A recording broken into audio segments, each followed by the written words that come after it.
What is it that gives your life a sense of meaning and purpose? Because once you find that, it puts you in your power place.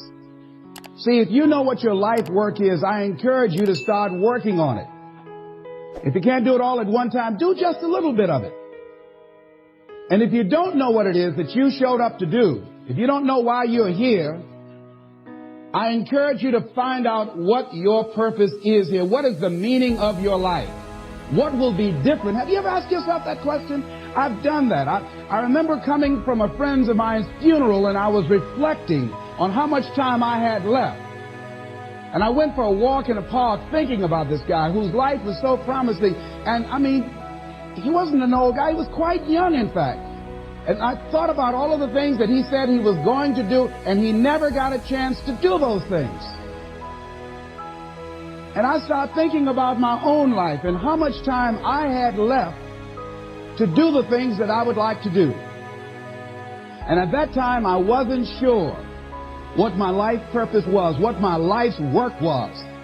I wasn't sure about it at that time. And I thought about it quite a lot. I had some idea, but I wasn't convinced, and I don't think I felt worthy. I didn't believe that it could be me to do this kind of work that I'm doing right now. And I say to you that if you begin to take a conscious effort to find out what it is that you're supposed to do, I say that it can literally save your life. I said that it can literally save your life. 80s is all they deserve. This is all they've ever seen. It's been passed on to them. And they think that this is it for them. Oh, no. I was looking what Dr. Blanton, Smiley Blanton, who was a colleague of Dr. Norman Vincent Peale, what he said about fear. He said, fear is the most subtle and destructive of all human diseases. Ladies and gentlemen, fear kills dreams. Fear kills hope. Fear put people in the hospital. Fear can age you. Fear, ladies and gentlemen, can hold you back from doing something that you know within yourself that you're capable of doing, but it will paralyze you. And it seemed like you're in a hypnotic spell. And I ask you a question, what is the benefit? What's the benefit of allowing fear to hold you back? What's the benefit of giving up on yourself, of not stepping out on life and taking life on? What is the benefit for you? What's the plus in that? It's one of the things I had to ask myself. So I didn't want to make any mistakes. I wanted everybody to like me. I wanted to be perfect the first time I did something. It's not going to happen. You're going to make some mistakes. You're going to hurt some folks' feelings. You're going to create some enemies whenever you decide that you want to begin to take life on. You've got to ask yourself, how long am I going to allow this to hold me back? I like what Zig Ziglar says. He said, fear is false evidence appearing real. That is an illusion that we create in our mind. It is a state of mind that can be changed. So let's look at how we can begin to take some steps to restructure that fear, to begin to expand our visions of ourselves, to begin to increase our self-esteem. Webster said that self-esteem means confidence and satisfaction in oneself. Look at your life right now. Whatever you've done up to this point in time, your life is working.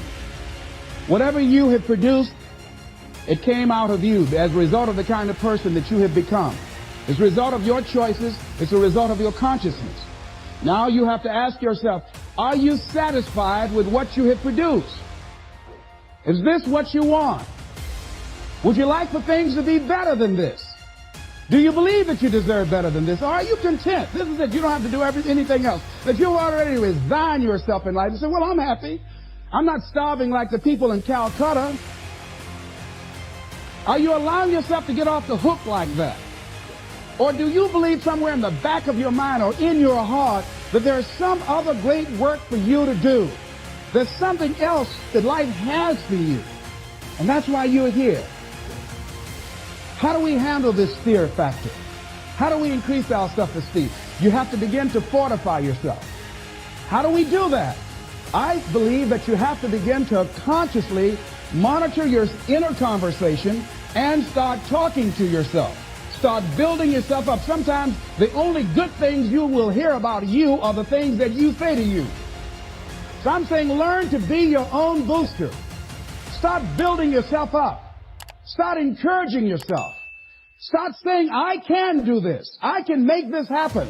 When I started thinking about becoming a speaker, I said, yes, I can do this. I can make this happen. When I start trying to convince myself I can be a businessman after flopping and failing and losing thousands of dollars and feeling stupid and dumb and having people take advantage of me because of what I didn't know. I had to talk to myself because people were saying to me that I was dumb. And somewhere in the back of my mind, I was saying, you're right. Look at what I've done. I had to say, no, Les. Hey, come on, man. Get your stuff together. You can handle this. You just haven't figured it out yet.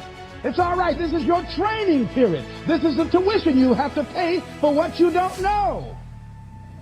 You can do this. Other people have done it. It doesn't take an Einstein. Get you some people that can teach you some stuff that you don't know. Get you some people that have done it successfully and learn from them. Take some seminars, workshops, read some books on how to manage a business. Change the way you see yourself and begin to tend to the personal details. Understand that nobody's going to take care of your business better than you. And when I start changing that kind of mindset of beating myself up because of my mistakes and start looking at the possibility of my doing better, of my making the adjustment that would enable me to do what I want to do successfully, things begin to change. And I'm saying stop beating up on yourself. You do it. I know you do it. I've done it. It's a natural inclination for us to put ourselves down. See, we are born negative, I think, in a negative consciousness because we live in a negative world. Here's some other things, ladies and gentlemen. Begin to guard your mind against negative programming, like turn off the television. Don't watch the news. So you've got to guard the kinds of things that you put in your mind. See, if you don't program your mind will be programmed because human beings are goal-oriented. That's why we die of broken hearts early. That's why we're running through life to early graves. We're going through life, ladies and gentlemen. And I think that Henry David Thoreau said that most men live in quiet desperation. Most of us go through life running scared. So we created this in our minds, false evidence appearing real. We made it real in our minds. That's why Churchill said there's nothing to fear but fear itself. That's the destructive monster. So turn off things that can contribute to your fear. Turn a deaf ear to people that all they can do is talk about how negative things are because they have bought into the consciousness of the world. Start attending workshops, seminars, listening to tapes on a daily basis to begin to recondition your mind, to retrain your thinking. Faith comes by what? Hearing and hearing and hearing. Listen to things that can empower you, that can enable you to create a new reality for yourself, and a new life for yourself. You might appear to be strange around most people. You know, most people think you're strange if you're happy today. See, these people have not found their purpose in life. That's why they're grumpy. That's why they're miserable. That's why they're so negative. They're hurting and they want to hurt other people. So start practicing using programs for your mind. Seminars, books, workshops. Keep a journal. Record your thoughts. What's happening with you? Every day when you get up, have a journal near you. See, ladies and gentlemen, we get 3 to 4 thoughts a year that if we would act on those thoughts, they could change our life. What idea are you sitting on? Write your ideas down. And then, once you get that idea, take the leap. Take the leap. See, it's out here in the universe. If you don't take the plunge, I guarantee you, somebody else will. Take the plunge. Go into action. And ladies and gentlemen, you will be surprised at how things will come together. You'll be surprised. Now, you're going to have some difficult challenges. I can tell you that now.